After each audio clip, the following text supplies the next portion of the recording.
پہلی بات تو یہ ہے جی کہ میں سمجھتا ہوں کہ جو عمران خان نے بات کی ہے اسٹیبلشمنٹ کے ساتھ اور اداروں کے ساتھ گفتگو کی اور یہ کہا ہے کہ بات چیت ہونی چاہیے، میری تو ہمبل درخواست یہی ہے کہ اس کا مثبت جواب دیا جانا چاہیے، اداروں کی طرف سے بھی، حکومت کی طرف سے بھی۔ پاکستان کے جو مسائل ہیں اس وقت وہ اس نوعیت کے ہیں کہ اس میں آپ کو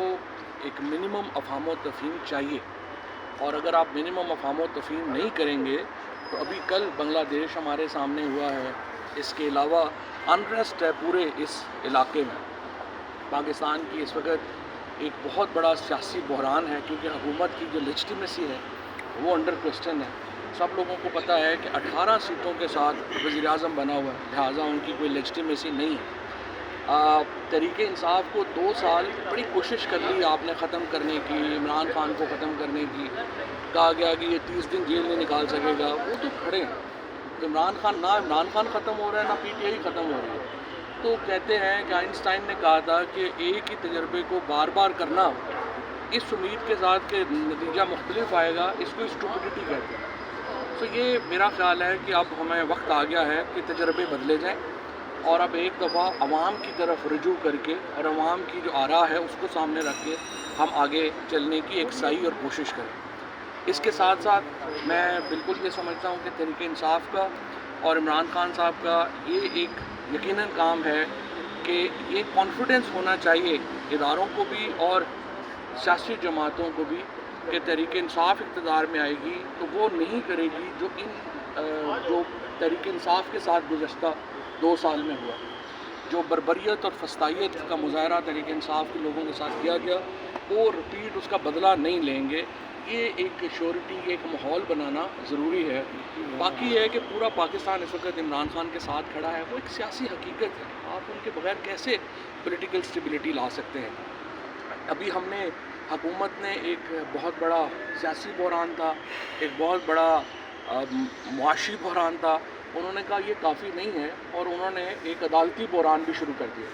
میں یہ سمجھتا ہوں کہ جسٹس منصور علی شاہ صاحب کا جو نوٹیفیکیشن روک کے حکومت پاکستان کے عوام کی، پاکستان کے آئین اور قانون کی اور پاکستان کی عدلیہ کی کوئی خدمت نہیں کر رہی۔ آپ ایک اور جو غیر ضروری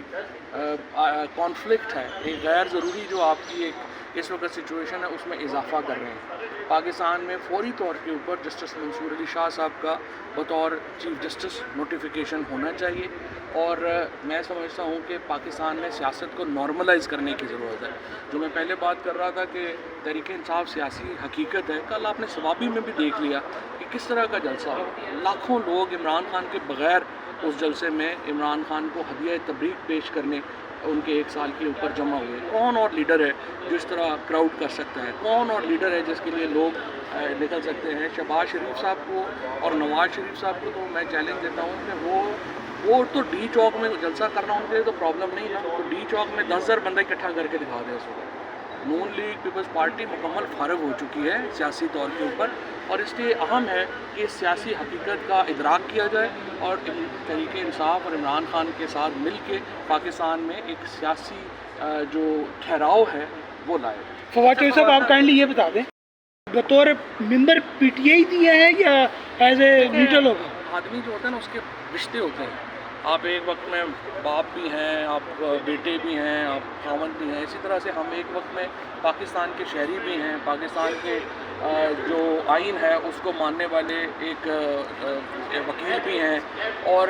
ایک سیاسی جماعت کے ورکر بھی ہیں، تو مختلف حیثیتیں ہیں۔ تو میرا یہ مشورہ پاکستان کے شہری کی حیثیت سے ہے کہ پاکستان کو ایک سیاسی ٹھہراؤ کی ضرورت ہے اور اس کے لیے آپ کو عمران خان سے بات سر کیا پی ٹی آئی آپ کو مان رہی ہے؟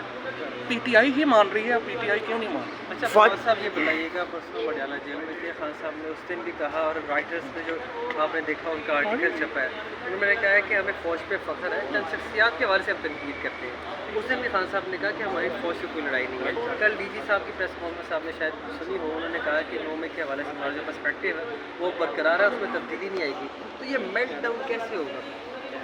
یہی تو میں کہہ رہا ہوں نا کہ اسٹیبلشمنٹ کو بھی عمران خان کی جو گفتگو ہے اس کا مثبت جواب دینے کی ضرورت ہے، کیونکہ دیکھیں آپ 2 سال میں اگر آپ 9 مئی ہوا ہے تو پھر 8 فروری بھی تو ہوا ہے نا۔